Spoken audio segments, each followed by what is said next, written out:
Tonight, transcribed from Ray Bradbury's collection, The Martian Chronicles, we present And the Moon Be Still as Bright.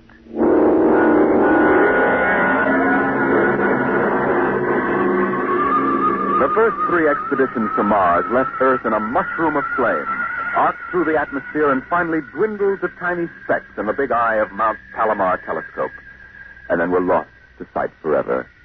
The prearranged landing signals flashed back to Earth, and then the radios went dead. One after the other, ships had disappeared and were never heard from again. But still the rockets came. The fourth expedition emerged from the silent gulfs of space and angled down toward the floating red disk of Mars, down into an orbit, as the order came to land. Stand by for deceleration. Deceleration, aye, sir. Skids down. Skids down, sir. Engine room. Engine room, aye. Landing procedure. Fire 1, 3, and 5. Aye, sir.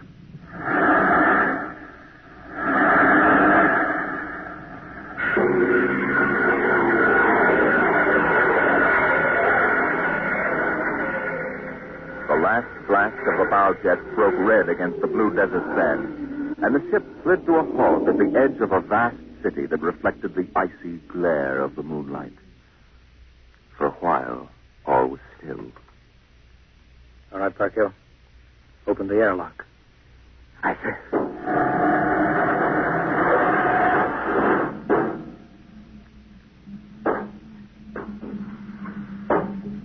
Fresh air. How about a fire, Captain Wilder? It's freezing. Later. We got work to do. Smell that air. You could get drunk on it. Say, there's an idea. Why don't we break out a bottle and celebrate? Biggs, there'll be no drinking done till we're secured. But we're landed, Captain. 3 other expeditions landed and disappeared within 24 hours. We're not relaxing security till we find out what happened to them. Maybe Martians? Exactly, Parkhill. Spender, you're an archaeologist. How old would you say those buildings are? Somebody built these cities? Oh, I can't tell till I study them more closely. It's a kind of engineering we couldn't duplicate on Earth. Those thin reed-like towers and the stone filigree wouldn't stand up under Earth pressure. Beautiful, aren't they? I'm not interested in the architecture now. I want to make sure there's nothing there that might be dangerous. Mr. Hathaway. Yes, sir. I want you to take a reconnaissance party into the city and find out what's there. The cities all look dead from the air, sir. They look dead, but I want to make sure. Mr. Spender, you better go with Hathaway. Yes, sir. Don't waste any time gathering relics either. You can make an archaeological study later. Right now, I want a security report. Biggs? Yes, sir. We'll set up camp right here. No man is to go more than 50 feet from the rocket. And there'll be no celebration till Hathaway and his party report back. No, sir. It's just that we've been cooped up in there. That's all, Biggs. We've landed safely. We're not safe yet. Not until we know what we're up against here. We'll maintain full security till Hathaway gets back.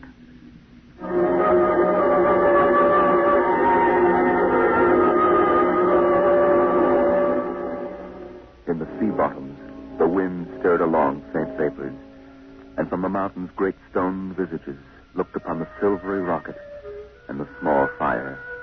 The sky was black overhead as the 2 racing moons threw knife-edged double shadows on the desert. All right, come and get it, chow.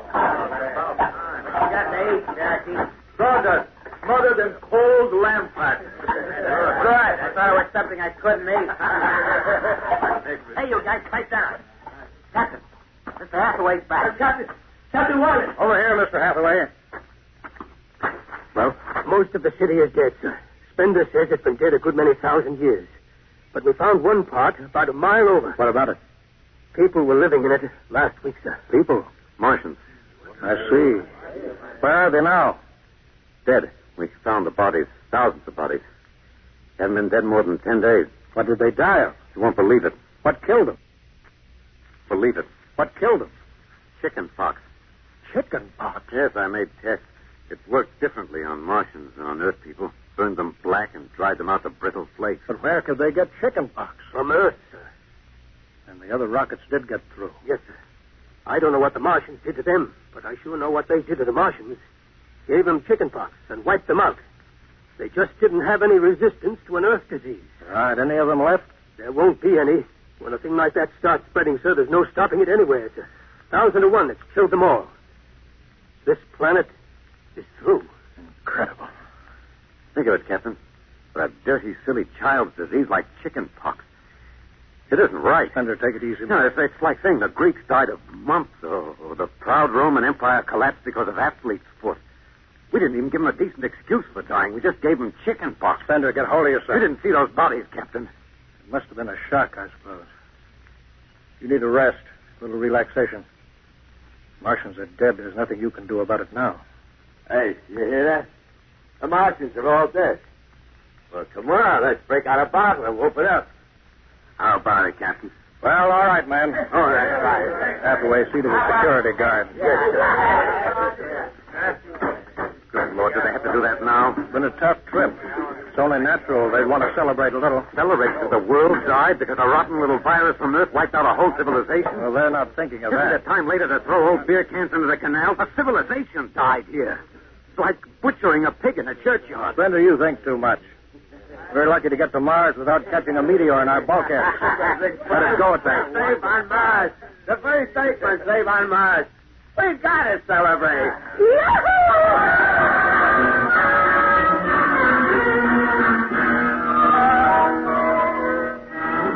Many bottles were opened and drunk. The voices got louder. The earth laughs and shouts echoing across the empty Martian There sand. was that time in New York when I ran into that blonde. Boy, what a blonde. Listen, the first thing she said.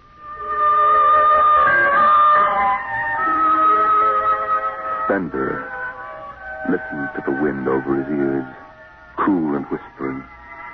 He felt the land getting cooler. The stars grew closer, very clear. The air smelled clean and new. He looked at the cool ice of the white Martian buildings over there on the empty sea land. What a woman. Hey, what do we do with these empty bottles? Save them. There's a 2-cent deposit. Throw them away. Hey, wait.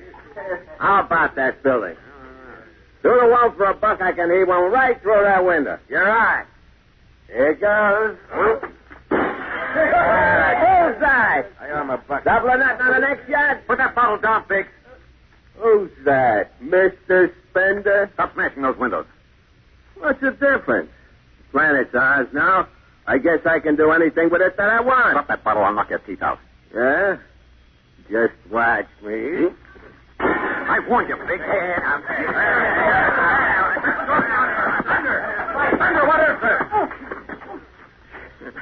I hit him. He's crazy, Captain. He just walked up and slugged me. Biggs wasn't doing All right, let go of him. You men, go back to your party. Spender, come with me. I like that guy. Walked up to him and slugged me. Spender, suppose you explain. What was the idea? Oh, the noise, the drunken brawl. I guess I was ashamed of the spectacle the whole crew was making. Where's their respect for what's happened? Their sense of what's right? Men are tired. It's been a long trip. You've got a different way of seeing things. I'm seeing things all right. I'm seeing how we'll ruin Mars. We'll rip it up, rip the skin off the way we've already ruined Earth. We Earthmen have a talent for ruining big, beautiful things. Is that why you hit Biggs? Yes, I couldn't stand the idea of them watching us make fools of ourselves. Them? The Martians. The Martians. They're dead. All dead. But they know we're here. Doesn't an old thing always know when a new thing comes? We've come a long way to smash their windows and spit in their wine. Well, maybe you're right. I'm fining you $50 for that fight. Now suck in your shin. We'll go back there and play happy.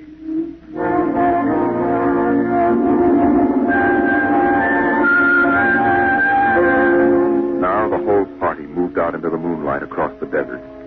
They made their way into the dreaming dead city. The light of the racing twin moons glinted on the barrel of a pistol, the long blade of a machete,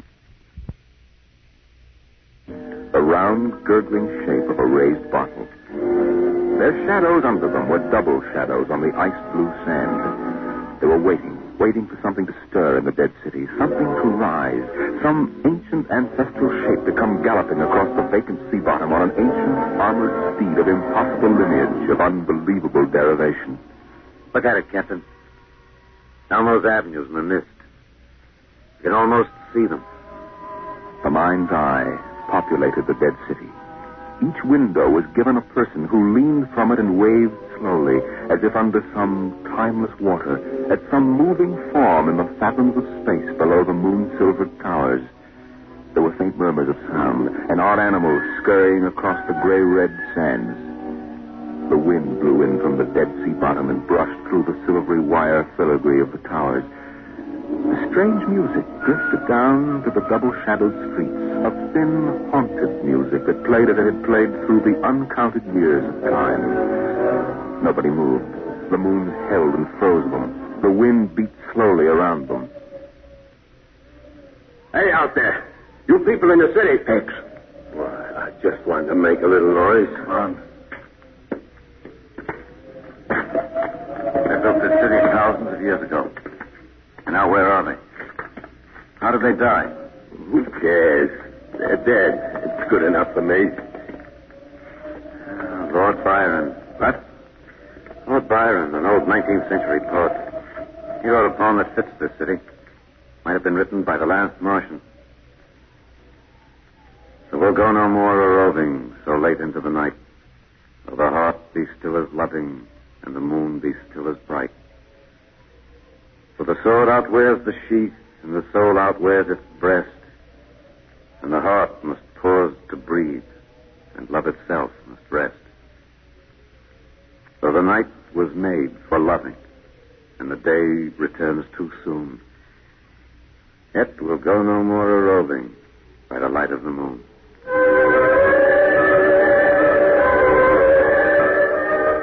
Without a word, the Earthmen stood in the center of the city. It was a clear night. There was not a sound except the music of the wind. At their feet lay a tile court worked into the shapes of ancient animals and images. They stood there, silvered by the double moons beneath the crystal towers of Mars. Then Biggs was sick, and the sour stench of liquor filled the cool air. The men of Earth had come to Mars. And Spender turned and walked away into the city, alone in the moonlight, never once stopping to look back.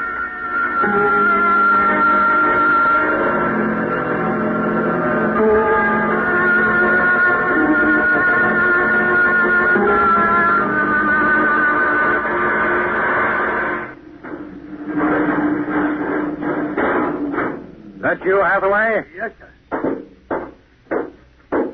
My trick on bridge watch, sir. What time is it?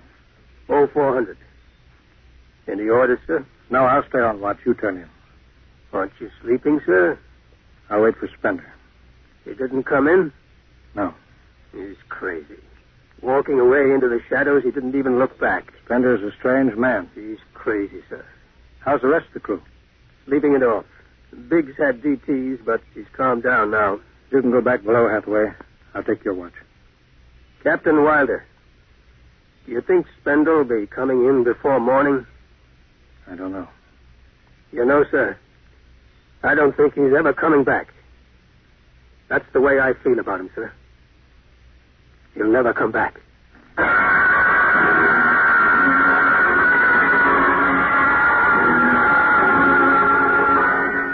It was a morning that might have been a Monday, or a Tuesday, or any day on Mars. Biggs was on the canal rim, his feet hung down in the cool water, soaking, while he took the sun in his face. What are you doing back here, Biggs? Didn't you go out with the search party? Yeah, I come back. I got a blister. Sure. What do you mean?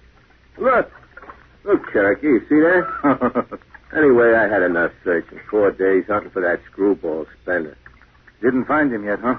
Nah, good riddance. Oh, my feet, I'm gonna soak 'em good. If I was wild, I wouldn't worry about that nut Spender. Let him go. He's a crackpot anyway. A little foggy upstairs, I guess. Why don't you take your feet out of that canal, Biggs? I gotta make coffee out of that water. Coffee? You call that stuff coffee? I had a motorcycle once that dripped grease that tasted better than that. Wait a minute. Biggs, look over there. Where? By that bush. There's someone there. Hey, it's him. Hey, Thunder! Spaniard? Yeah, he's coming over. Why didn't he stay lost, the crazy jerk? Hi, Spender. Long time no see. Hello, Cherokee. I've been exploring some ruins. You and them ruins. You're like a dog in a boneyard. What's the matter? Where you been? Up in the hills. What would you say if I told you I found a Martian? Where? Never mind. Let me ask you a question. How would you feel if you were a Martian and people came to your land and started to tear it up? I know how I'd feel.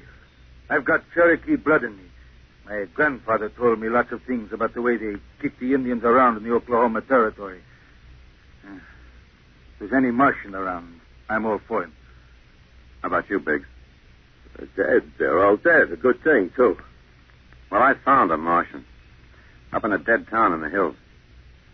I've been reading their books. They're easy to understand. I've learned their language. Then I found this Martian. He said, give me your boots, and I did. He said, give me your uniform, and I gave him my uniform. You're crazy, Spender. Hey, Cherokee, he's crazy. And the Martian said, give me your gun, and I gave him my gun, and then he said, come along and watch what happens. And the Martian walked down into camp, and he's here now. I don't see no Martian. I'm the last Martian. What? Biggs, I'm going to kill you. Cut it out. What kind of a lousy joke is that? Stand up and take it. Hey, put that gun away, Spender. Cut it, Spender. No. Put that gun away. You're joking. You're kidding, huh? Spender!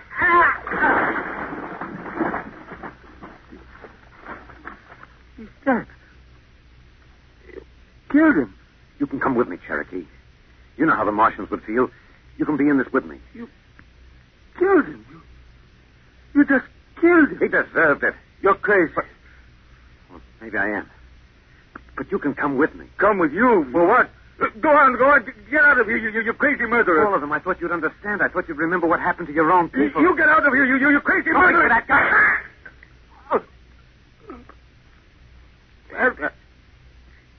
Spender.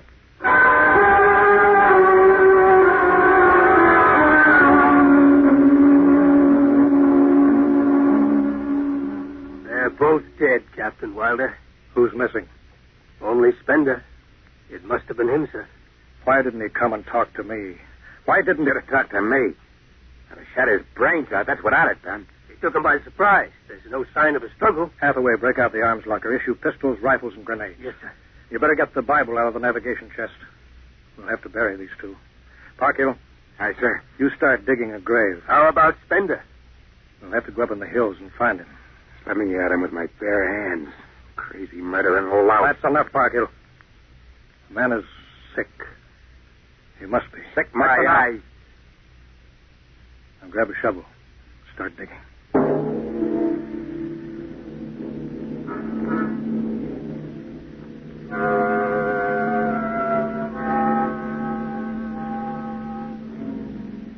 Spender saw the thin dust rising in the valley, and he knew the pursuit was beginning. The sun burned farther up the sky, and the blue sand drifted lazily across the sea bottom below. He sat beside a quiet pool 10,000 years old and held a silver book. Through the house played the strange wind music of ancient Mars, and he heard voices whisper in his mind. I hear you. I've always heard you, even down there on Earth. I won't say you. Live, what for? To see them tear down your temples and put up hot dog stands? They've seen me. They know I'm up here. There's Wilder now. Got right in my sight. Funny he hasn't ordered me to use grenades. He could lob one right up here and blow me to bits. And maybe the captain thinks I'm too nice to be blown to bits. He wants my death to be clean. Yeah, just one bullet. Bullet hole in me, nothing messy. And why? Because he understands me. The only one in the crew who ever did. Well, at least I can do the same for him. Just one bullet in his heart, a nice clean death. All I have to do is pull the trigger and then...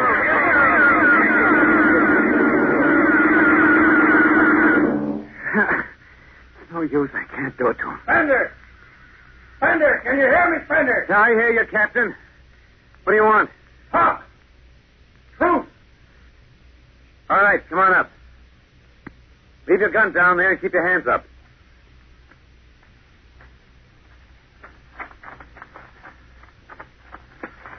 Spender, are you there? Over here. Quite a climb. Mind if I sit down? Cigarette? Thanks. Light? Yeah, got my own. It's warm. It is. You comfortable up here in the hills? Quite. How long do you think you can hold out? About 12 men's worth. Why didn't you kill all of us this morning when you had the chance? You could have. I know. I got sick. After I started killing people, I realized they were just fools and I shouldn't be killing them. But it was too late, so I came up here where I could get angry again. Why did you do it? Because I've seen that what these Martians had was just as good as anything we'll ever hope to have. They stopped where we should have stopped 100 years ago. They knew how to combine science and art and religion. They knew how to live with dignity and peace. And for that reason, you started shooting people? Well, when I was a kid, my folks took me to visit Mexico City. I'll always remember the way my father acted, loud and big. My mother didn't like the people because they were dark and didn't wash enough. I didn't see my mother and my father coming to Mars and acting the same way. Anything that's strange is no good to us. We aren't fit to take over this planet. But kill 2 men? What could I do? It's me against the whole Earth. Isn't it enough they've ruined one planet? Now they want to ruin this one. I'll kill you all off, Wilder. That'll delay the next rocket 5 years. And I'll kill them, too. If I'm lucky, I'll live to be 60. I'll meet every expedition that lands on Mars. I'll be very friendly. I'll explain that our rocket blew up one day. And I'll kill them off. I'll save Mars for half a century. And by then, maybe the Earth people will give up. You got it all planned. Yes. That you're outnumbered. We already have you surrounded. In an hour, you'll be dead. I found an underground passage that'll take me back into the hills, Wilder. I'll go back there, and then I'll pick you off one by one. We'll see.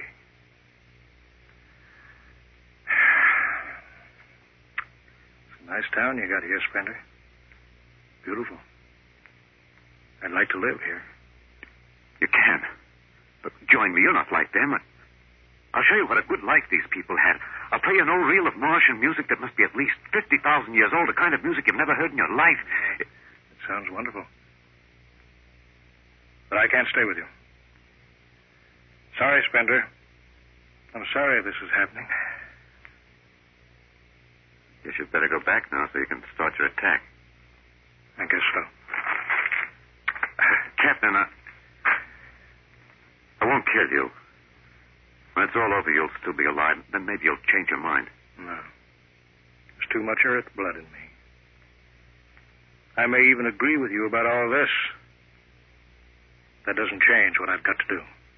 You won't stay? No. This is your last chance, Spender. You're sick. Come along with me quietly. No. Look, one last thing. If you win, do me a favor. Try to see that they don't tear this planet apart. Right. If it helps, just think of me as a very crazy fellow who went berserk one summer day. It'll be easier on you that way. I'll think it over.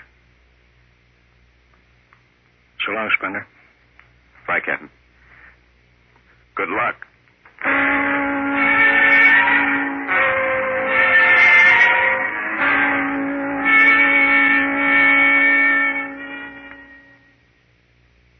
All right, we'll go after him now. Hathaway, you take the right. I'll lead on the left. You have to kill him. He won't come down. Make it a clean shot if you can. Get it over with. I'll blow his bloody brains out. No, Park Hill. Bloody Through the heart. brains. You heard what I said. Through the heart. Now let's go get him.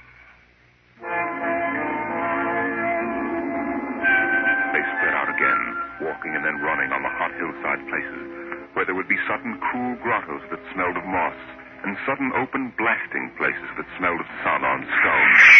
The men ran and ducked, and ran and squatted in the shadows. Blow his brains out! Just one slug, that's all he needs. Captain Wilder hugged the rock warmed by the sun. He gasped, for the air was thin and not meant for running. Spender lay at the top of the hill, and a gap in the rocks showed the white of his shirt against the shadows. Wilder looked at the towers of the little clean Martian village like sharply carved chess pieces lying in the afternoon.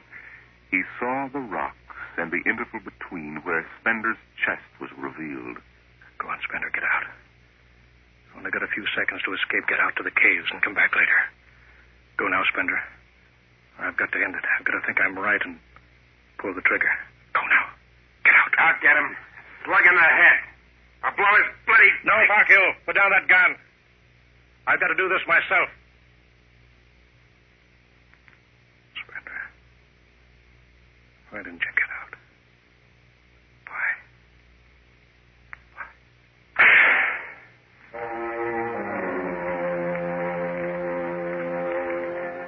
They buried him in that ancient valley town, where the music of the wind played on through the days and the nights. They laid him in an ancient silver sarcophagus with waxes and wines which were 10,000 years old, his hands folded on his chest. The last they saw of him was his peaceful face in the cold silver light of the racing twin moons.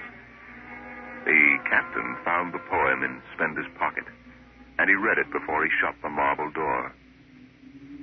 So we'll go no more a-roving so late into the night, though the heart be still as loving and the moon be still as bright, though the night was made for loving and the day returns too soon, yet we'll go no more a-roving by the light of the moon.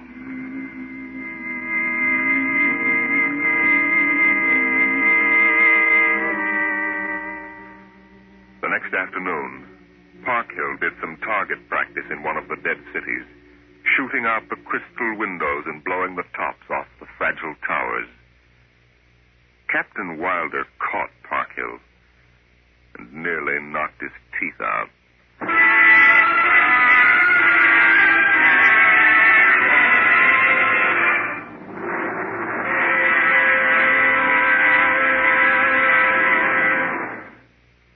You regular listeners to Dimension X will be interested to know that our show is changing its day and time of broadcast over this station. Starting early in November, we'll be back at the new time. We suggest you watch your local newspaper and be sure to join us in about 4 weeks for a new series of adventures into the unknown world of tomorrow. The world of... Dimension X.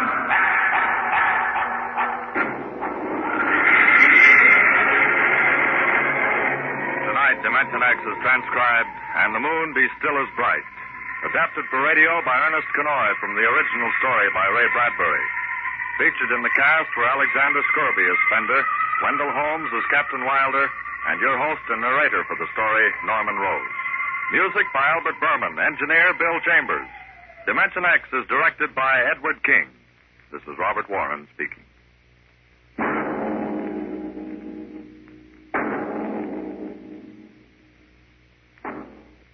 Enjoy the life of Riley with William Bendix next Friday on NBC.